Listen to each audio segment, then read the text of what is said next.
นะโมตัสสะภะคะวะโตอะระหะโตสัมมาสัมพุทธัสสะธัมมาจารีสุขังเสติลำดับสืบต่อไปก็ที่ใดเทศนาธรรม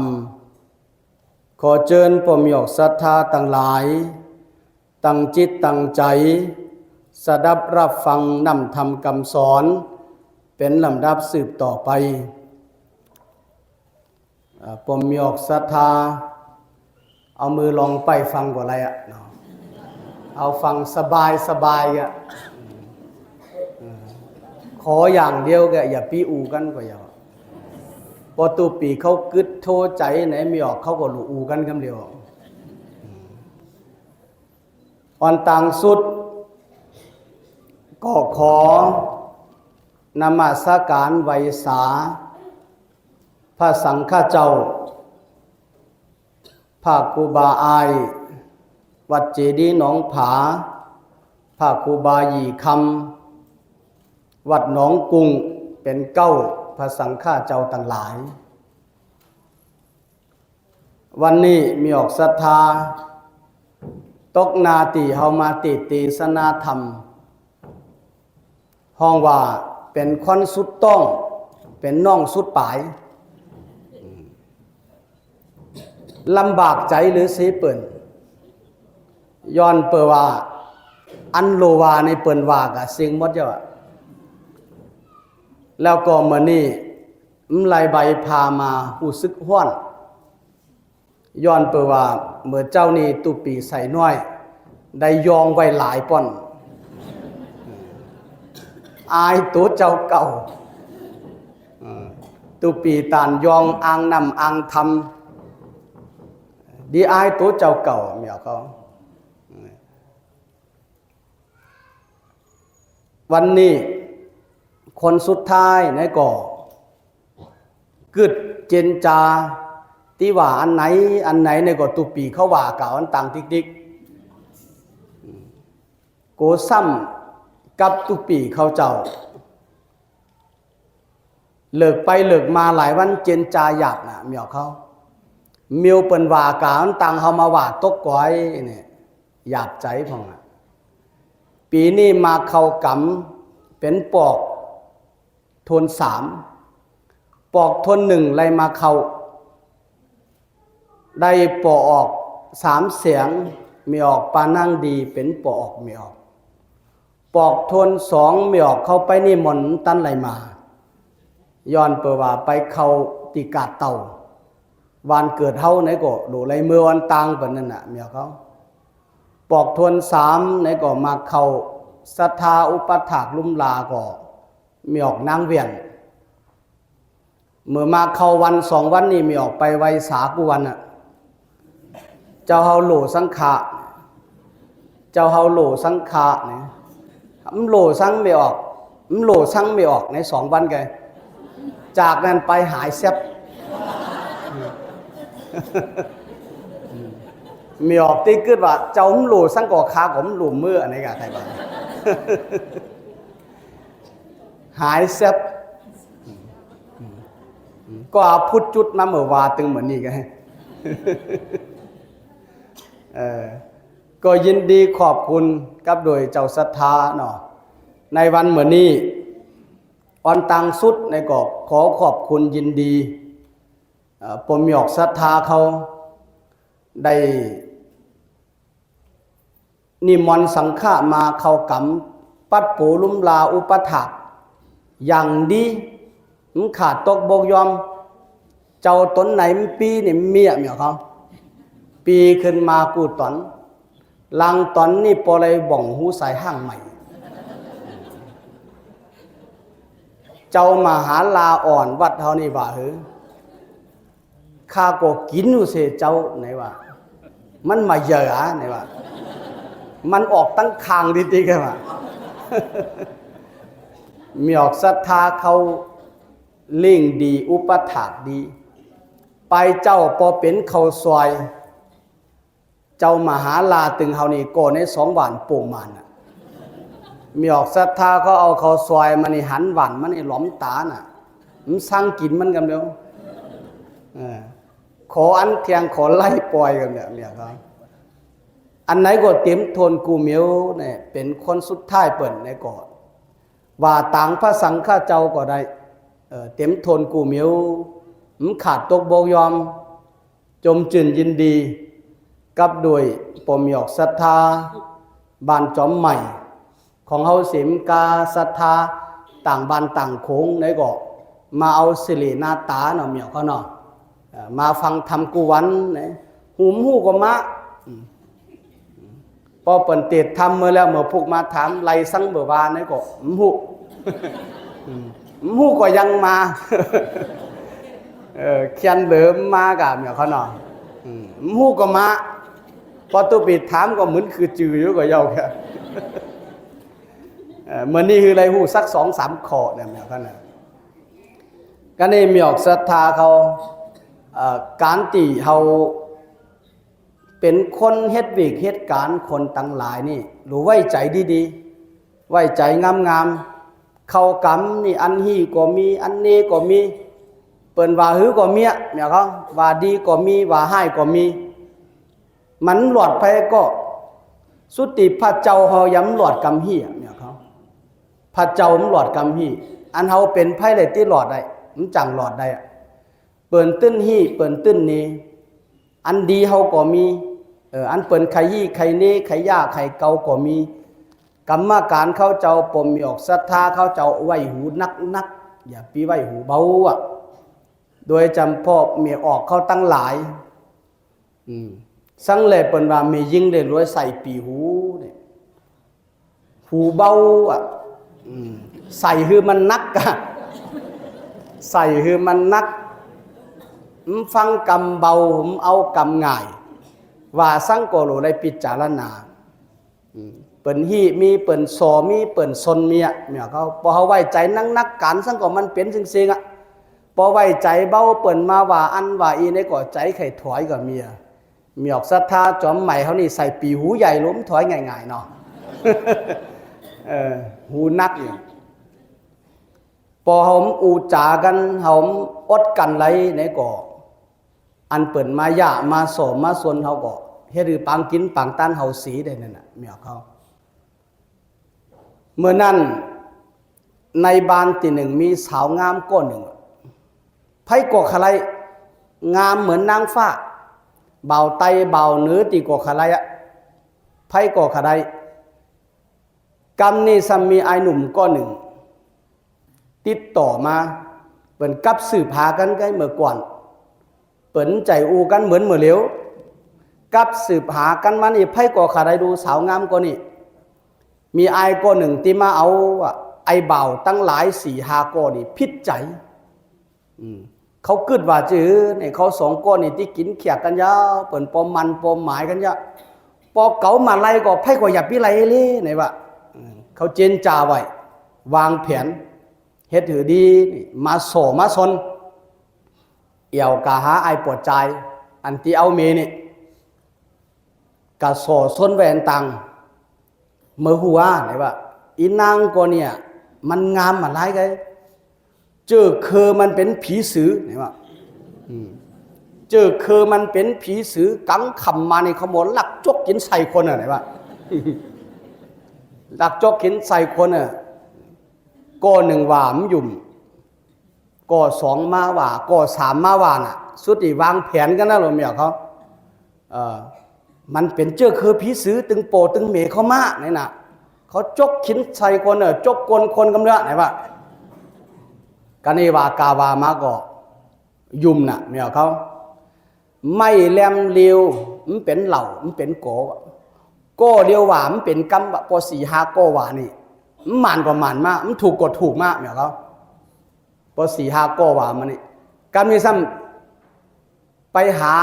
นางไม่ยิงมึงหัวไหนวะไอ้เบาอันมึงที่กินเขียกจอมเนี่ยเจอคือมันเป็นผีกระหังมันมีหางเหรอวะมันมีหางวะมันยุ่มตู้เฮ็ดโกกันมาตู้หัวไหนวะนะมันมีหางไหนวะ พอกินเขียกกันมาพอมึงอยู่มึงกังขึ้นมามึงหลูบหางมันตลอดมันตัวหยาเนี่ยว่าวากาวามา4-5 ปอกอ่ะเมียเขาโกหนึ่งมาว่าโกหนึ่งเมื่อว่าถึงหยุ่มเสตานี่ก็กรรมมันมีในใจน่ะใครหู้อยู่น่ะมีหางเตียมีหางเล่นไอ้นี่ก็โกน่ะบอกไก่เอาเมียมาก็โกมันจกกลน่ะโกมันจกกลเปิ่นว่าหลายโก้รู้ไว้สติอยู่นะเมียครับ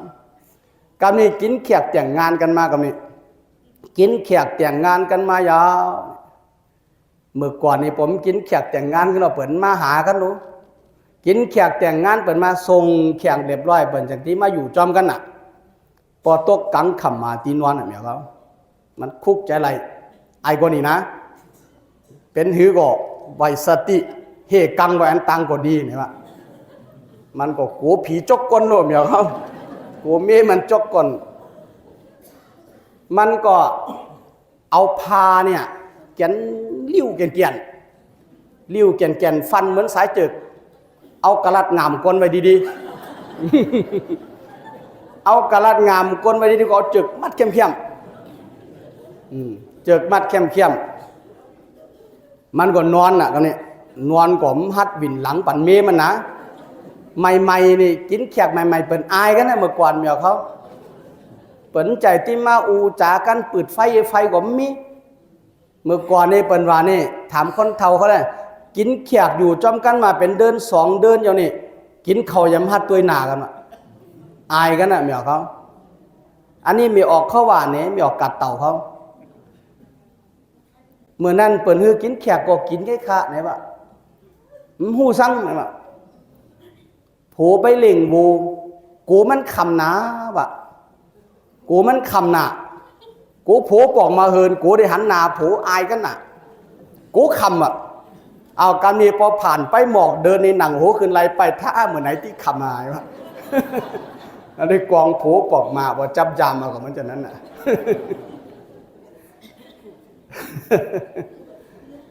กำนี้ถึงเวลานอนเมียเขาถึงเวลานอนอ่ะผูมันนอนจอมเมมันไหนก่อมันก็ไว้สติเกียนเอาพาลิ้วเกียนอึดงามกลมันไว้เมมันก็ไข่หู้นะยะผูเขานี่นวลนี่ตึงขึ้นนี่ก่อ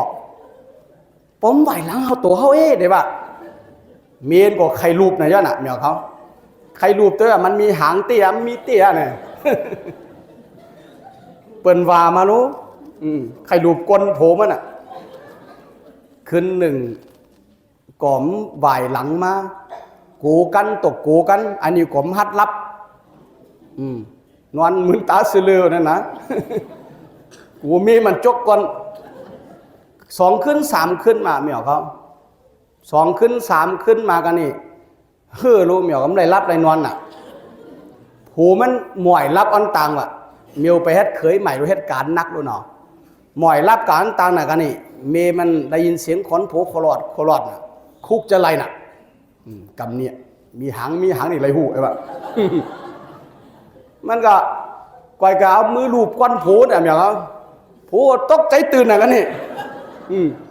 ตกใจตื่นก็ทางเมฮันนี่ที่จกก้อนตียาวเลี่ยนลงเฮือนเลยอย่างกันนะหายลายวิทย์มันปอกมา2 ก้อเขากำลังอยู่จำกัน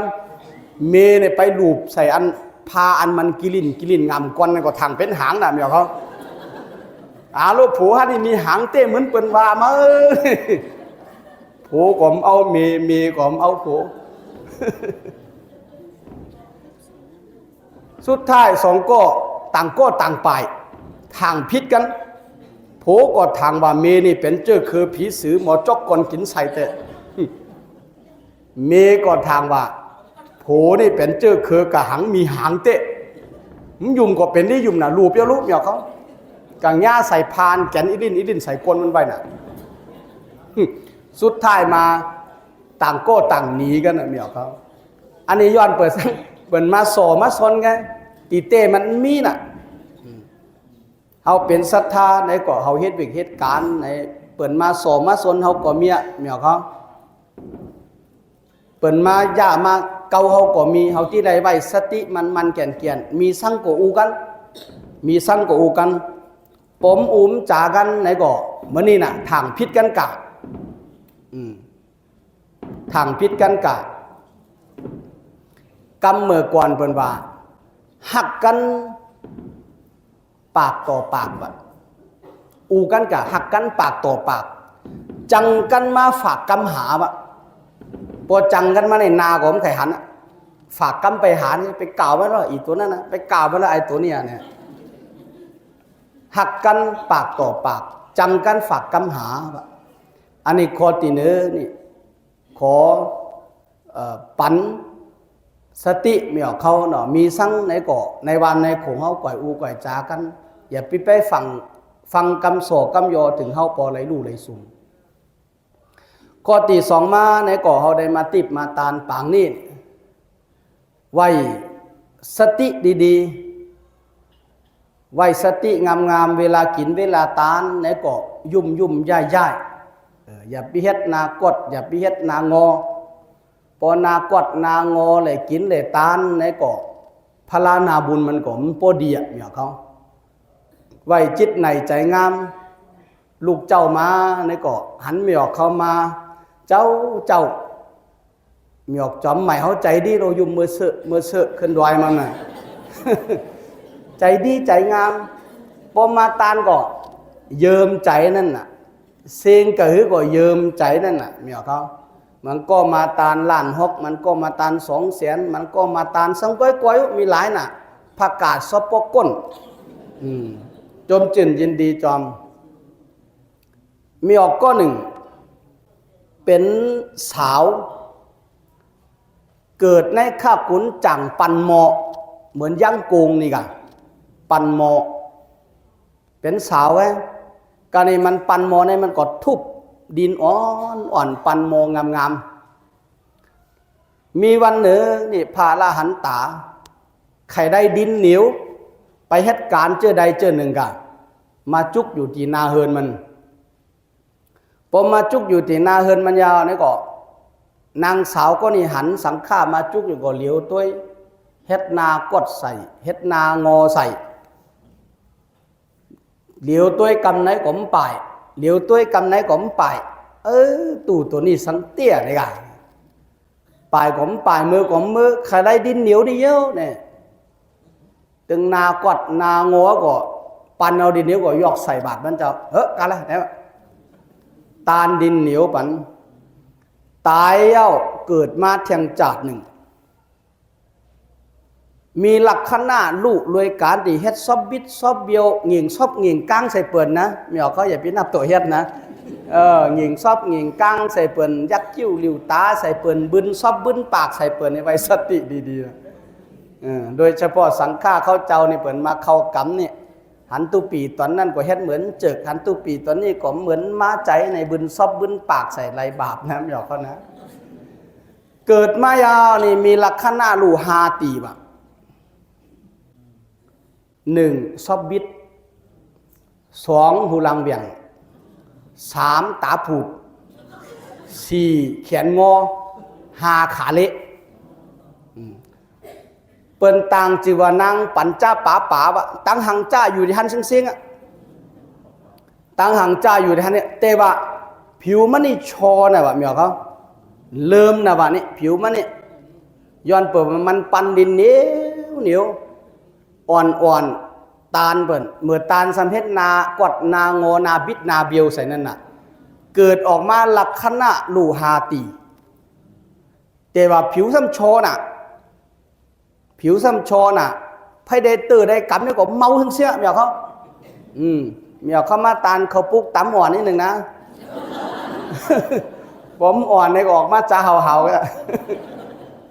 ก็ไม่รู้อ่อนก็นี่ก็ใหญ่ขึ้นมาเมียเขาใหญ่ขึ้นมาอยู่ในบ้านในเมืองตีนั่นพญาเจ้าเมืองซ้ำไข่หู้ว่าคนในบ้านในเมืองเขาเนี่ยเปิ่นตีโสตีส้นเปิ่นตีฮีตีนี่พญาเจ้าเมืองจื้อกับมุ้ยเนี่ยมันเจ้าก็มาปลอมตัวหนุ่งโคเจ้าบานธรรมดาออกไปเอี่ยวตัวในบ้านในเมืองออกไปถึงบ้านตีนางหังจ้านางปัญจ้าป๋านี่อยู่นางนี่ก็ตึกหาเป็นสาว14-15แล้วจอมหลอนโตซื้อตากันกลางบ้าน พญาเจ้าเมืองไปถึงตีฮันก็นางนี่ก็ต่อเสือต้าตากันไล่ลืบยับกันไปยุบใส่มือพญาเจ้าเมืองพญาเจ้าเมืองเลยเตอใส่มือนางปัญจปาปานี่เมาพิ้งก็กำเดียวเหมียวกันนะ มันโน่นน่ะฮัตติวามเนี่ยปวดใจมันเตอเสร็จแล้วมันโน่นน่ะพญาเจ้าเมืองว่าเมากับกำเดียวเว้ยกำนี้นางก็ไล่เย้าทางเป็นโดอ่อนอันเรียนจอมกันนั่นน่ะ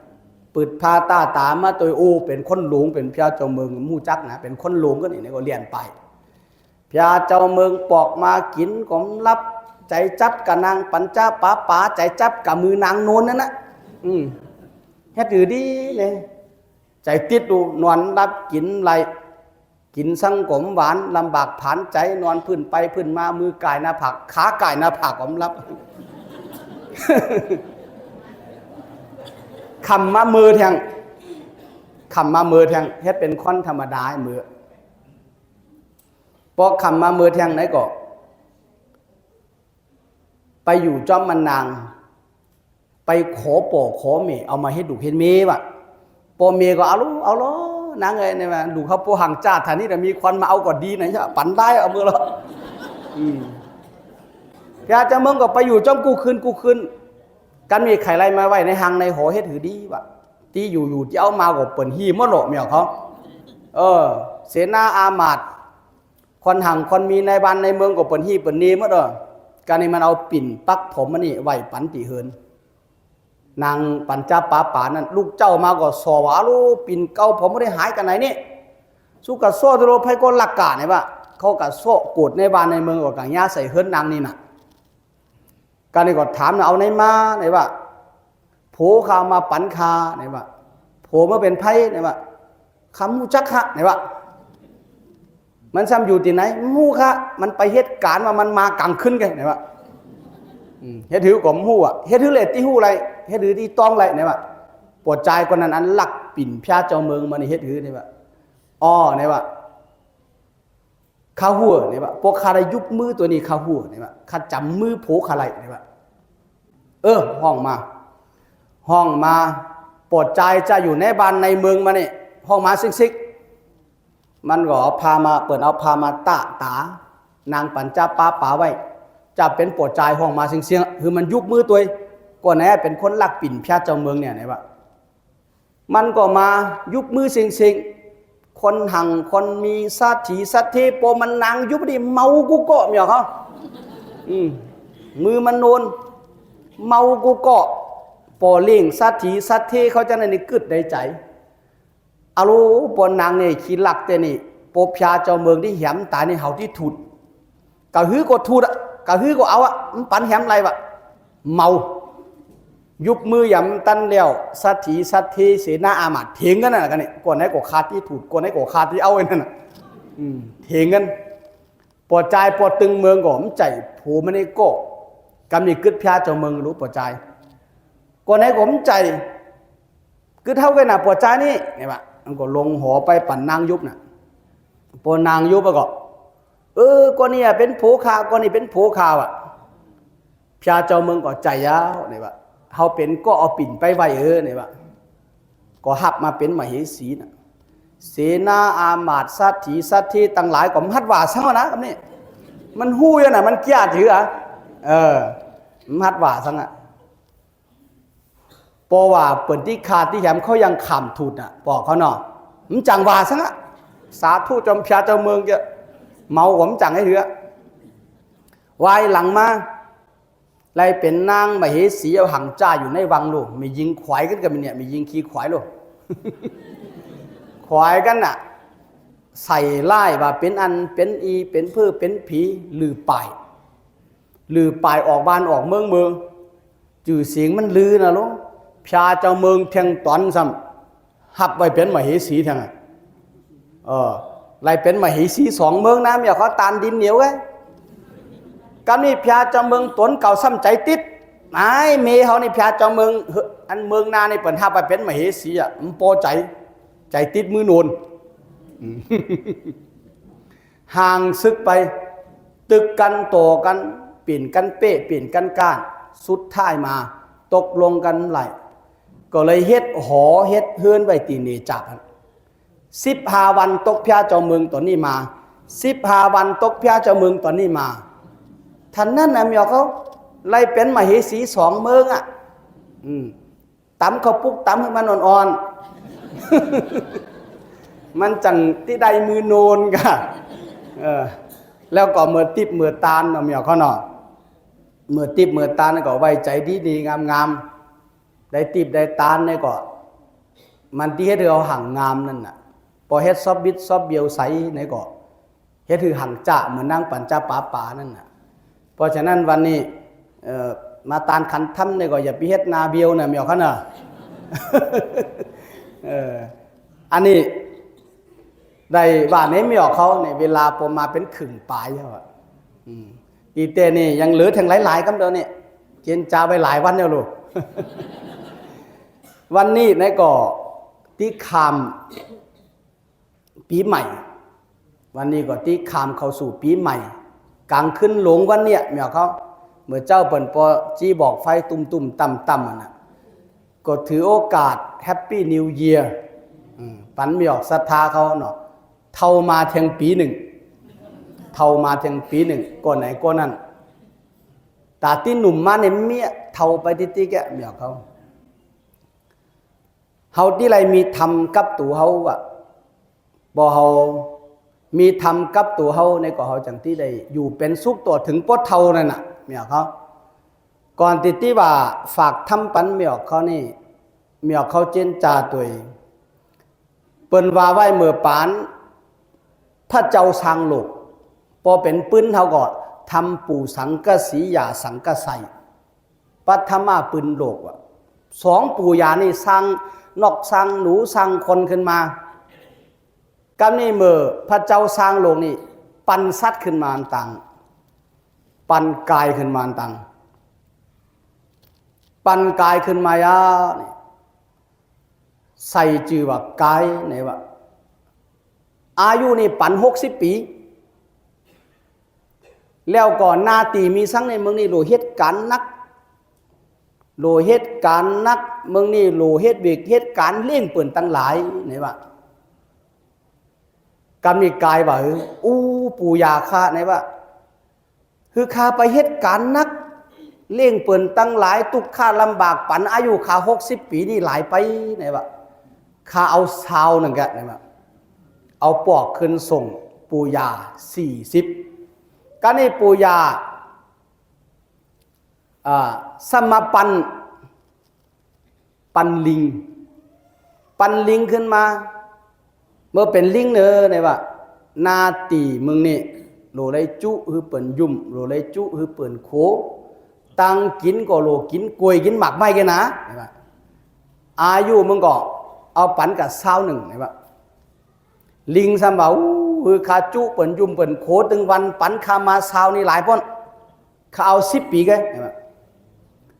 แทงการหนึ่งสมปันหมานาตีมึงนี่โลไปหอไปเฮินอย่าพิเมื่อที่ไหนตั้งกินก็ไปกินของเหลือเป็นไงอายุมึงก็ปัน21ไหนวะหมาสมบ่โอ้กินของเหลือเป็นเพียงสำไรไปเฮินไงข้าขอ11ก็พอเอาส่งปู่ยาขึ้น11กำนี่มาปันคนเมื่อนี่เป็นคนไหนวะนาตีมึงโลเปียวโลมนโลกินโลนอนโลฟ้อนโลกากะมึงโลเฮ็ดซังอะคนเหตุการณ์ปันมึงก็มีเยา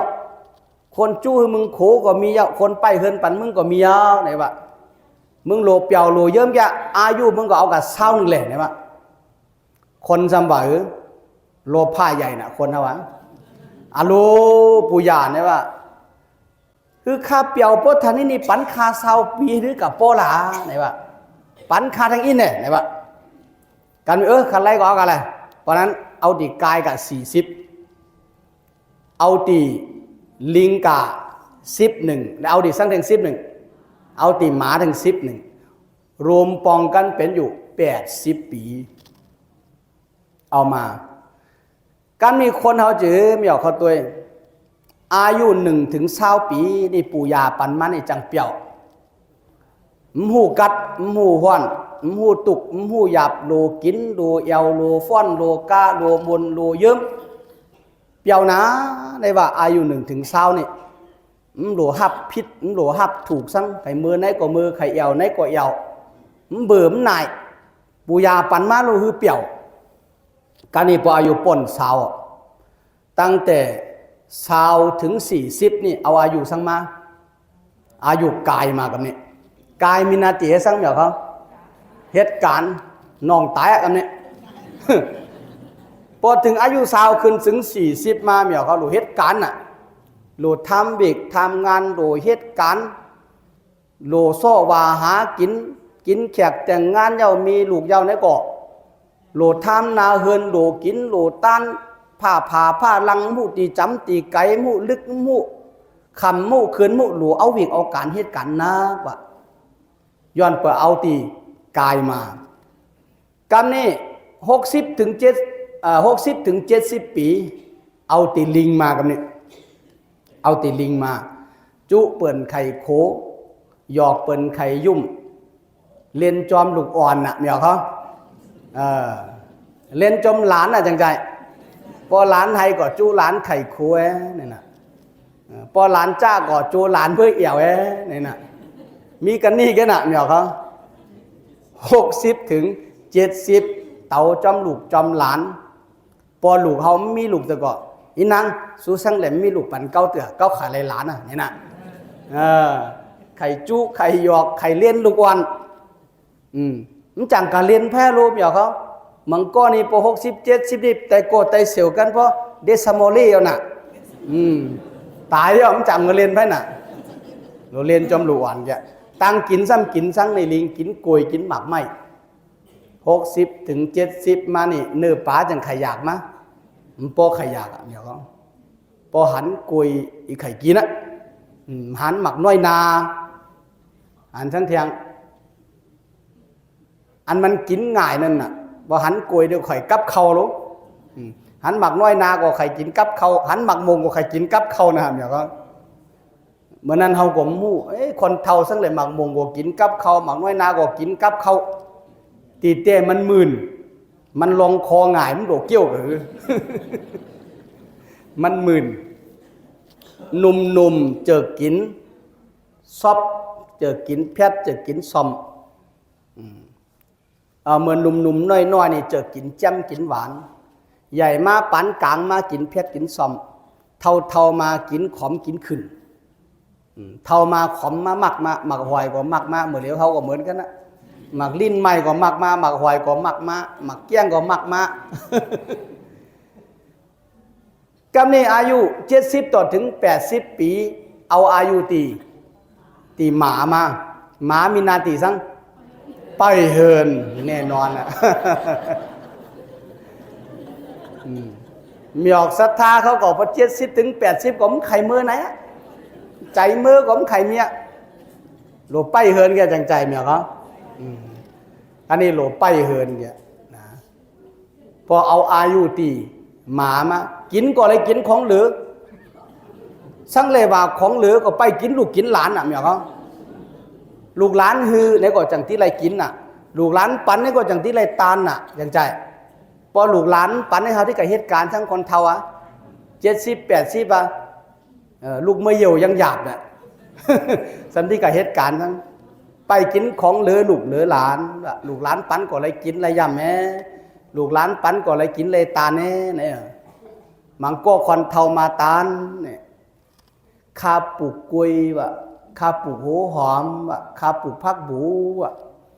มาตานเงินเจ้าว่ะอะไรฟังทำเจ้าอ่ะนะเอามาตาน2-3 หมื่นอีดูคนเทาเอาไปซื้อกินยาเราไม่เท่านะกะจุดที่ไร2-3 หมื่นก็ง่ายๆรู้อีกอ่ะ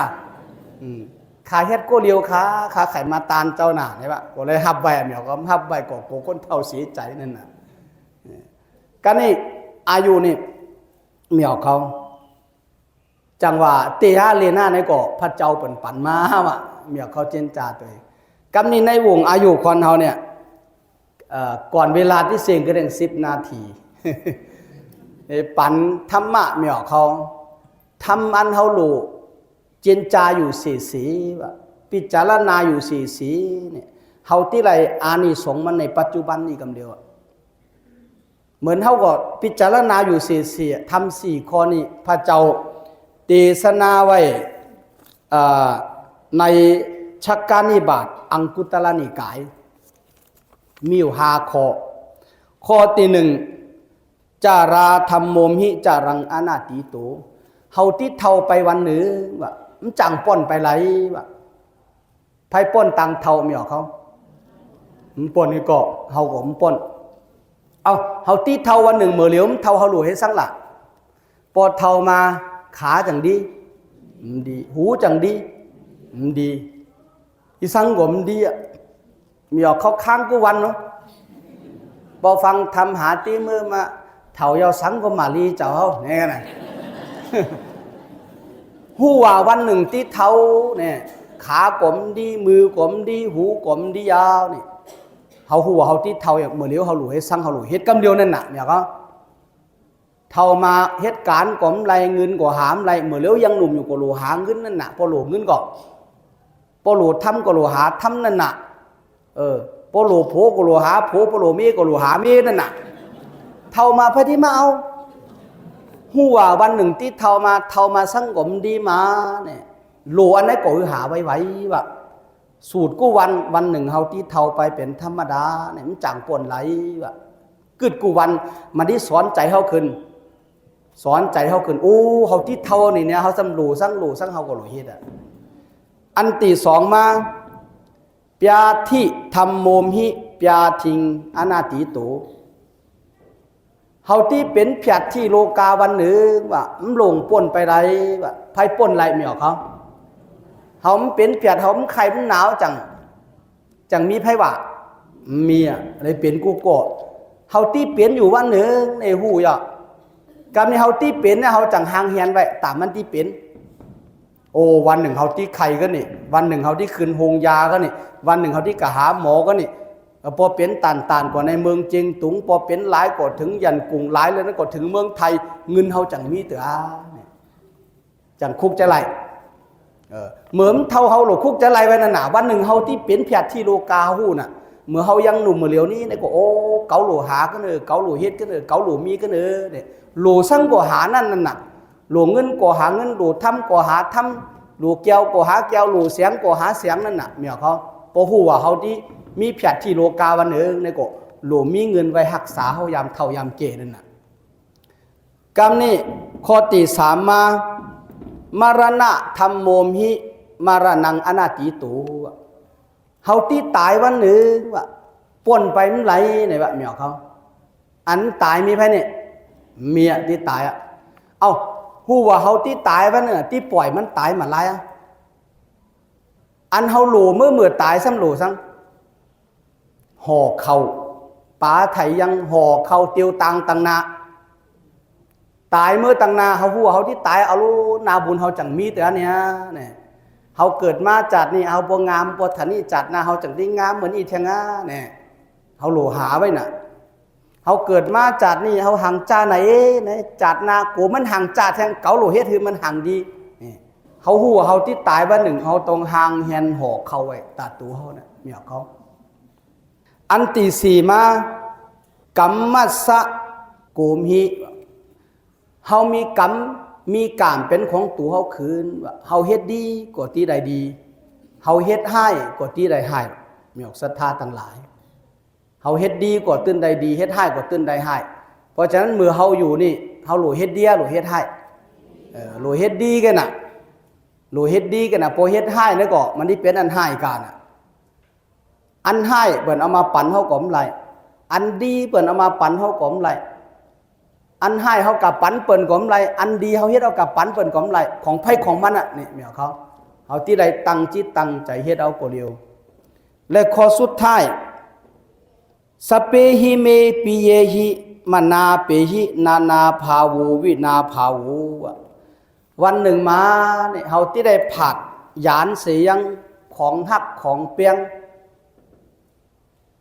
เฮาที่ได้ผาดหยานเสียงอันเฮาจึกอันเฮาหักเฮาเปียงไปกูโกโผที่เฮานอนกอดอยู่กับวันหนึ่งก็ที่ได้ผาดหยานกันนะ พอเขาตายเมื่ออันตังมันเอาปืนมากอดเตี้ยนเขาเหมียวเขามันจังที่เอาเมียใหม่มันก็พอที่เอามีเขาถามกันผัวมันถามเมียมันว่าพอตู้ตายเมื่อนี่สู้จังที่เอาผัวใหม่ไหนวะเอาไงหรอเขายังหนุ่มอยู่รู้ไหนวะสู้กับตายกายเอาหนาไหนวะพอจากนั้นนี่กานี่สู้จากนี้ปันมันขี่ไหนวะ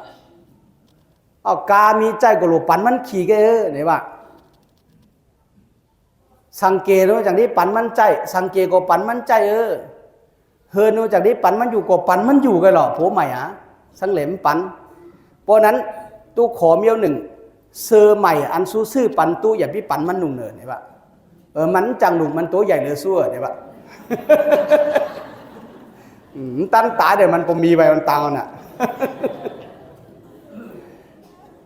วันหนึ่งมาในเขาที่ได้ผัดของหักของเปียงเขามือว่ามีออกศรัทธาต่างหลายเขาที่ได้ผัดเมื่อยาวนี่สัมที่ได้เฮ็ดจื้อเนี่ยเขาที่ได้ไว้ใจตั้งเต็มมือเหลียวนี่เมื่อ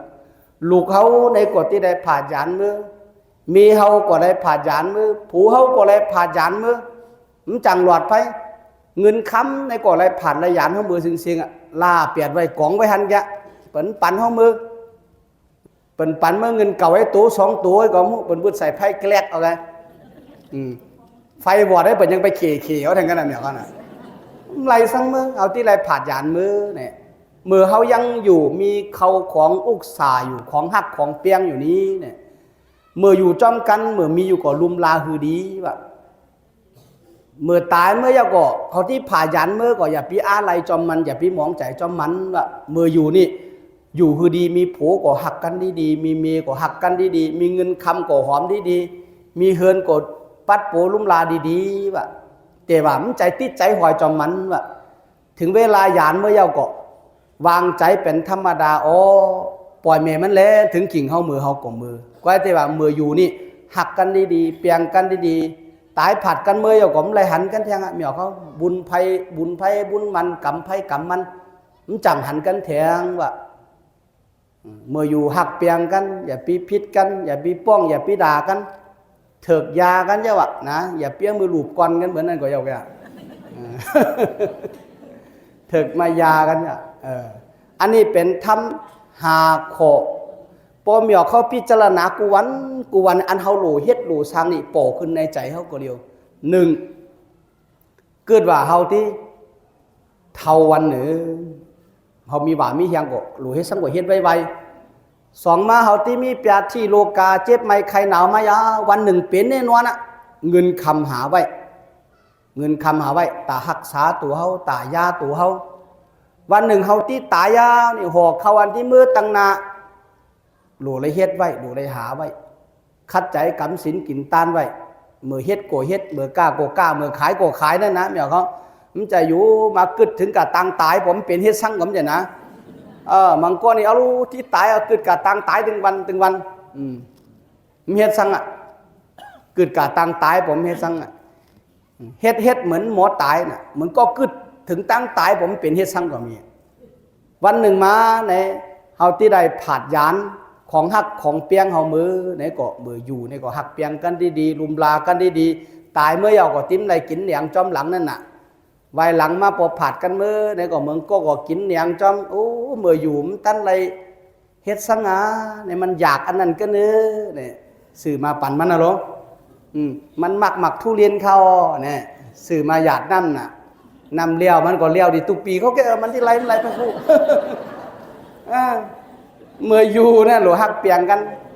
อยากสั่งก็ซื้อปันกันกินมีสั่งก็หักเปียงกันแบ่งปันกันแล้วก็เกิดว่าเฮาเฮ็ดดีก็ที่ดีแต่เฮาเฮ็ดให้ก็เฮ็ดให้แต่เฮาว่าทำหาคอที่เฮาว่าอภินหะปัจจวิคขณะทำตีปอมหยอกศรัทธาโกนปิจารณาอยู่สีว่าฝากปันปอมหยอกศรัทธาทั้งหลายเวลา 8 โมงพอดีอันหังเฮียนมานี่ย้ำถึงครึ่งเด้อเพราะฉะนั้นก็เพราะเอาหลายมันดิกำตุปีเขาตีละกังลืบก็เปิ่นไห้ปานลืบวันนี้ก็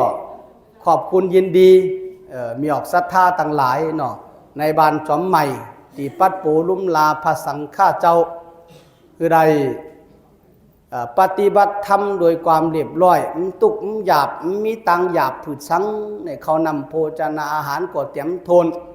ปัดปูลุ่มลาสังฆาในก็ตอนนั้นก็ปีมายุ่งยังสาธุอนุโมทนาเจ้าตนในกลมเจ็บไม่ใครหนาวปมีออกศรัทธากลมเจ็บไม่ใครหนาวเนาะก่อนไหนก็ดีสิ่งนี่ขอสาธุอนุโมทนาแล้วก็ตีสองมาในก็ต่างมาปั่นป้อนมีออกศรัทธาเขาแฮปปี้นิวเยียร์กลางขึ้นหลงวันนี้ปอกไปไพ่ไข่นอนก็นอนไพ่นอนก็แล้วเตะไพ่เฮ็ดปอยก็อยู่ตีมีออกเขาอะมีออกเท่านี่ไปนอนเนี่ยมีออกหนุ่มนอนก็ไม่เป็นสั่งนะขอพมมีออกศรัทธาต่างหลายได้อยู่เล่าเศร้าดีอยู่ดีมีสุขมีตีคาอายุมันเกี่ยนยืนยาวอันไหนมันดีงามก่อนล่าเปียดปล่อยเปียดในปีเก่าปีใหม่ขึ้นมาคือมีตีคาอายุมันเกี่ยนยืนยาวตัวใหม่ใจใหม่เป็นคนดีคนงามคือสมดังตีมาวัดจอมใหม่วัดก่อใหม่เจ้าอาวาสก่อใหม่มีออกศรัทธาก็มีจิตในใจเยิ้มมาเข้ากำแทนนอกก็ได้อยู่เล่าเศร้าดีอยู่ดีมีสุขตีสนาวาสานีในตีสุดท้ายธรรมตีสนานี้คือปมีออกศรัทธาทั้งหลายมีตีคาอายุมันแก่นยืนยาวขียาตีสนายังทำอันจือว่า